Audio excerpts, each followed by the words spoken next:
Quand on débute sur l'Orcana, on a souvent l'impression que les défaites viennent du hasard. Une mauvaise pioche, une carte clé qui arrive trop tard, ou simplement en fait la chance de l'adversaire. Mais en réalité, dans la grande majorité des cas, ce n'est pas la chance qui te fait perdre, c'est en fait des erreurs de décision répétées encore et encore sans même s'en rendre compte. Aujourd'hui, je vais te montrer 5 erreurs extrêmement fréquentes chez les joueurs débutants sur l'Orcana. Et surtout, je vais t'expliquer comment les corriger concrètement pour que tu progresses plus vite, plus proprement et que tu gagnes plus de parties.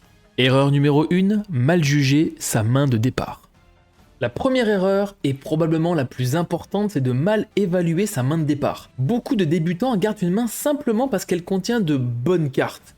Des cartes puissantes, des cartes avec un très bon effet ou parfois même des cartes très chères. Mais sur l'Orcana, une bonne main n'est pas une main forte, c'est une main fonctionnelle. Une bonne main est une main qui te permet de jouer correctement les premiers tours. Si au moment du mulligan, tu n'es pas capable de dire clairement ce que je fais au tour 1, 2 et 3, alors ta main est probablement mauvaise, même si elle contient des cartes très puissantes. Du coup, comment le corriger? Au mulligan, il faut pas que tu te demandes est-ce que ces cartes sont fortes. Demande-toi plutôt quel plan de jeu cette main me permet d'exécuter dès le début de la partie. Erreur numéro 2, quêter sans réfléchir.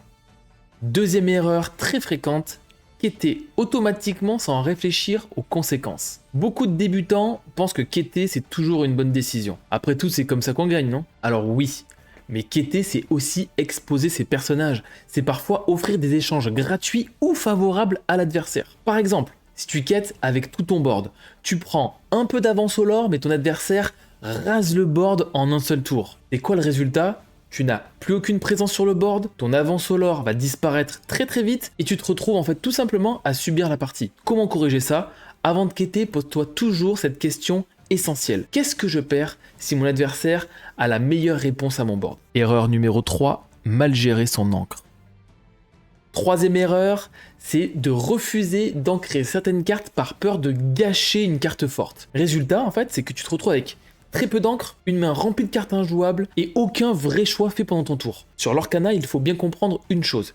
Une carte que tu ne peux pas jouer n'est pas une ressource. Du coup, comment corriger ça? Ancrer n'est pas une erreur, c'est pas un sacrifice non plus, c'est un investissement pour les tours prochains. Si une carte ne crée aucune option réelle à court ou moyen terme, alors c'est très souvent une très bonne candidate à l'ancrage. Erreur numéro 4, piocher à la fin du tour sans anticiper. Quatrième erreur très fréquente et sous-estimée chez les débutants, c'est que les débutants piochent toujours à la fin de leur tour, sans réfléchir à ce que ça implique. Sur l'Orcana, on pioche pas à la fin du tour, on pioche au début. Et cette mécanique va changer complètement la manière dont tu dois réfléchir à ton tour. Beaucoup de débutants vont d'abord quêter, attaquer, puis piocher, et découvrent seulement après ce qu'ils auraient pu faire. Résultat, tour sous-optimisé, ressources mal utilisées et des opportunités complètement manquées. Par exemple, tu joues ton tour normalement, tu dépenses ton encre, tu fais tes actions, et à la fin tu pioches. Et tu découvres une carte qui aurait complètement changé ton tour. Un personnage à bon coup,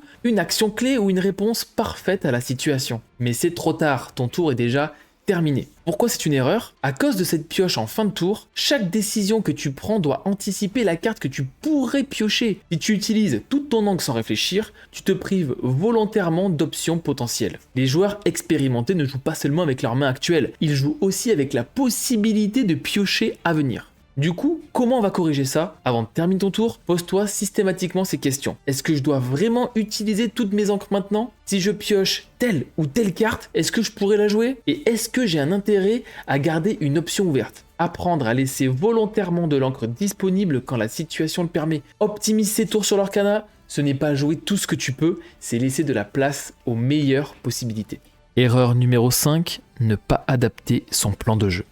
Dernière et cinquième erreur, et l'une des plus subtiles, c'est s'entêter dans un plan de jeu qui ne fonctionne plus. Ton plan de jeu de départ n'est pas une promesse, c'est une hypothèse. Et parfois, la partie ne se déroule pas toujours comme on l'a prévu. Si tu continues à forcer un plan de jeu qui n'est plus viable, tu t'éloignes toi-même de la victoire. Du coup, comment on corrige ça? Apprends à reconnaître les signaux quand ton plan est en train d'échouer et quand la partie a totalement changé de rythme. Et sois capable de redéfinir ton chemin vers la victoire en cours de partie. Si tu fais ces erreurs, rassure-toi, c'est parfaitement normal. Elle fait partie d'un processus d'apprentissage. Mais plus tu vas les identifier tôt et plus tu progresseras vite. L'Orcana, c'est un jeu de décision et chaque décision est une opportunité pour mieux jouer. Donc si toi aussi tu veux continuer à progresser sur Lorcana, abonne-toi. Ici on parle stratégie, réflexion et progression.